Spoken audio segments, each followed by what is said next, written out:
untuk segala kebaikan, kemurahan-Mu, kasih setia-Mu, limpah rahmat-Mu. Tiada lain yang bisa kami ungkapkan selain terima kasih.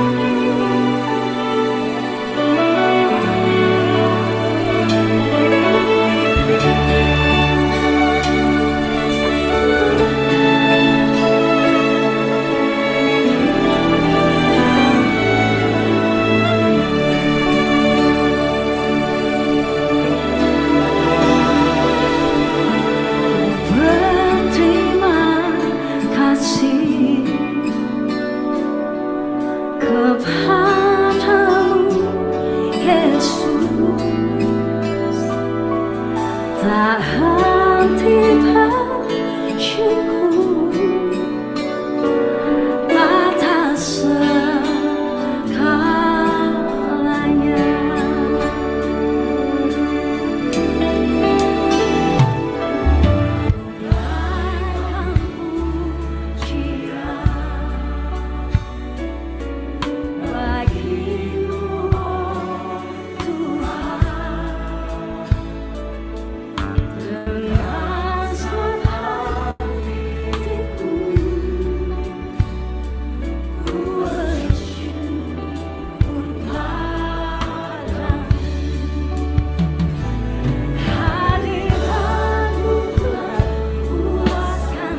Haleluya, Shalom Bapak Ibu. Saya akan melanjutkan belajar tentang gaya hidup seorang murid kerajaan. Nah, saudara, kita minggu lalu sudah belajar tentang bagaimana kita mempraktekkan doa Bapa kami seperti yang Yesus ajarkan. Doa Bapa kami itu penting, saudara. Karena itu adalah mempersiapkan kita setiap hari untuk kita bisa diperintah oleh Tuhan dan diajar oleh Tuhan setiap hari, sehingga sepanjang hari itu kita bisa hidup sesuai dengan kehendak Allah. Jadi doa Bapa kami itu, saudara, adalah doa dari seorang murid kerajaan meminta supaya Tuhan dan gurunya, yaitu Kristus, mengajar dia sepanjang hari itu. Bisa pemuritan sama dia sepanjang hari itu. Jadi itulah pemuritan, saudara. Jadi pemuritan itu apa? Ya, pemuritan itu kita tiap hari berdoa Bapa kami memohon supaya Sang Tuhan itu, ya, Kristus Tuhan kita, bisa memerintah hidup kita. Ya, yang kedua, Sang Guru Agung kita, Yesus Kristus, bisa mengajar kita. Sehingga sepanjang hari itu kita bisa hidup sesuai dengan kehendak Tuhan. Nah, saudara, jadi kalau dalam pemuritan, saya selalu bertanyanya begini. Ya, kita evaluasi bagaimana ya kemarin kamu praktek 3B dengan Tuhan Yesus. Ya, apakah kamu berjalan bersama Yesus? Ya, kemarin apa yang kamu belajar dari Yesus kemarin? Dan apakah yang terjadi dengan hidupmu? Apakah kamu berubah serupa Kristus kemarin? Ceritakan. Nah, jadi saudara, orang yang saya muridkan itu dia ceritakan. Oh, kemarin ya saya rasa saya kurang berjalan bersama Yesus. Ya, saya berjalan sama Yesus itu nggak sadar akan kehadirannya. Ya, saya kemarin cuman merasakan 3 kali saya sadar akan hadiratnya. Ya, yang lainnya saya sadar akan masalah saya sadar akan pergumulan saya sadar akan situasi yang saya sedang alami, tapi saya nggak sadar akan hadirat Tuhan, apalagi berdialog dengan Dia. Saya nggak. Nah, jadi kalau dia seperti itu, saya tanya, hari ini apa yang kamu mau ya lebih baik?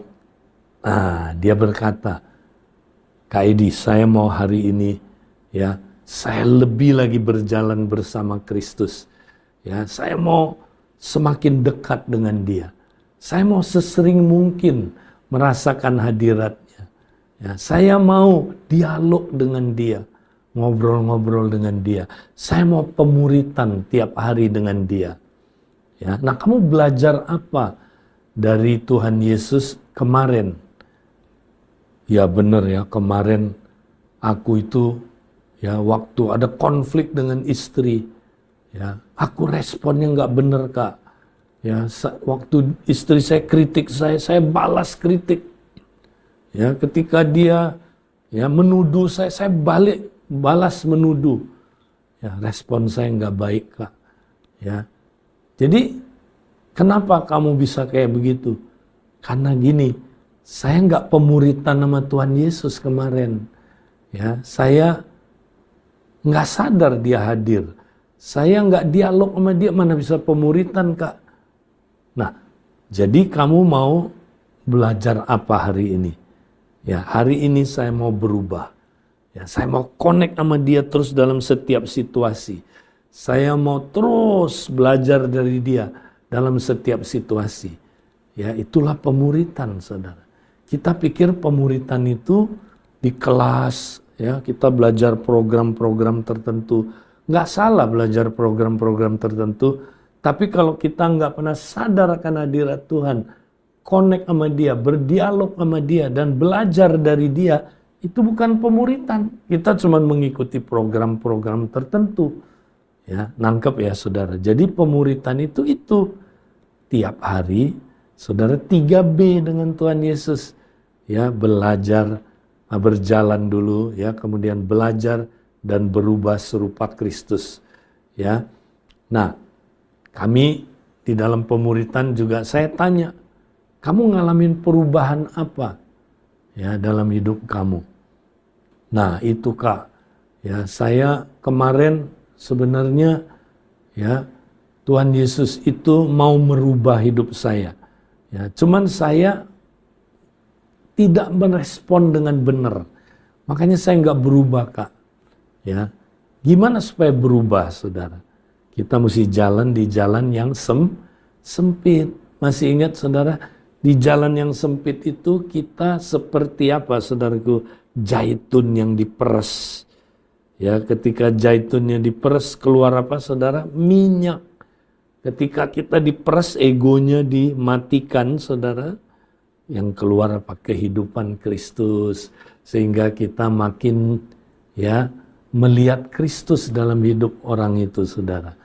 Nah, jadi saudara, ini penting sekali. Ya. Nah, bagaimana dengan kita, saudara? Apakah kita tiap hari masuk berjalan bersama Kristus di jalan yang sempit itu?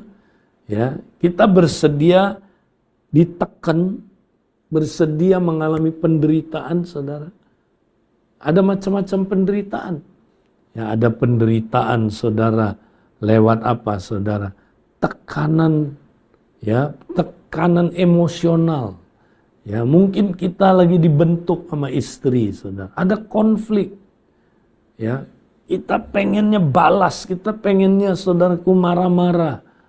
Ya, tapi karena Tuhan lewat tekanan ini menekan kita, saudara, kita mati terhadap ego. Kita pilih enggak, ku telah mati dan tinggalkan cara hidupku yang lama. Ya, kita bersedia mati. Ya, waktu buah zaitun itu diperas, saudara, digencet, keluar minyaknya, saudara. Kehidupan Kristus keluar dari diri kita. Wow, itu yang, saudaraku, Tuhan mau kita alamin. Ya, jadi di dalam pemuritan saya bahas ini, saudara. Ya, saya tanya orang yang saya muridkan, ya, kemarin kamu ngalamin peresan apa, ngalamin tekanan apa yang membuat kamu mati sehingga kehidupan Kristus keluar. Nah, cerita, saudara. Ya, ada yang cerita dia, ya, dibentuk lewat istrinya. Ada yang cerita dia ada problem, saudara, sampai kehabisan akal, bingung. Ya, tapi waktu dia mati, die to self, dia bisa mengatasi masalah itu. Dia bisa tenang, damai, tidak, saudaraku, terpuruk. Bahkan dia bisa maju terus, saudara, dalam masalah itu. Ya, ya. Saya tanya lagi, ada yang ngalamin apa, saudara? Ya, dia ngalamin aniaya. Ya, karena dia percaya Yesus, dia ditolak, dibenci, ditinggalkan, ya, saudara. Tapi, ya, saudara, ketika dia die to self, mati terhadap egonya, kehidupan Kristus nampak, saudara. Ya, nah, ada orang, saudara, yang ngalamin tekanan-tekanan, saudara. Ya, tekanan apa? Tekanan fisik. Ingat, melayani Tuhan itu nggak gampang, saudara. Ya, melayani Tuhan itu perlu pengorbanan habis-habisan. Khususnya penderitaan fisik. Seperti Paulus, saudara. Dia karam kapal. Dia terkatung-katung di laut. Dia di kedinginan, saudara. Kelaparan. Dicambuk, saudara. Dipukulin. Dimasukin penjara. Waduh, penderitaan yang luar biasa, saudara. Tapi itu membawa dia mati terhadap ego. Sehingga kehidupan Kristus menjadi nyata dalam dirinya, saudara. Nah, itu yang kita mesti alamin tiap hari. Kalau kita nggak ngalamin tekanan di dalam, saudaraku, jalan yang sempit itu, kita nggak mungkin berubah serupa Kristus. Nggak mungkin aja, saudara. Nah, makanya, saudara, ya, kita mau terus semangat jalan di jalan yang sempit ini. Ya, nah, kadang-kadang, saudara, kita diserang oleh kuasa gelap. Diserang, saudara. Ingat, hidup dalam kerajaan Allah itu, Kita menjadi musuhnya kerajaan kegelapan. Selalu ada peperangan rohani. Nah, bagaimana kita bisa menang? Kembali lagi, saudara. Bergantung kepada Roh Kudus. Penuh Roh Kudus. Ya, berbahasa roh. Ketika saudara berbahasa roh, saudara, setan takut sama saudara. Ketika saudara berbahasa roh, kuasa kegelapan takut, saudara. Ya, saudara bisa mengalahkan kuasa kegelapan. Ya, serangan-serangan iblis, saudara bisa menang. Kenapa, saudara? Karena saudara ya lebih dari pemenang. Ya, saudara diperlengkapi dengan kuasa dari tempat maha tinggi, ya, untuk saudara mampu mengatasi serangan-serangan iblis.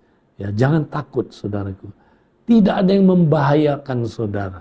Serangan boleh datang, tapi saudara dilindungi Tuhan. Saudara dikuatkan oleh Tuhan. Tuhan gak pernah janji kita gak ada penderitaan. Tuhan gak pernah janji kita gak ada tekanan, gak ada aniaya, gak ada serangan dari iblis. Ya, tapi Tuhan janji gak pernah meninggalkan kita. Kita diberi kekuatan yang luar biasa, membuat kita seperti Raja Wali yang terbang tinggi, saudara. Mari, saudara, kita semangat jadi murid Kristus. Ya, tetap semangat, saudara. Tuhan memberkati kita.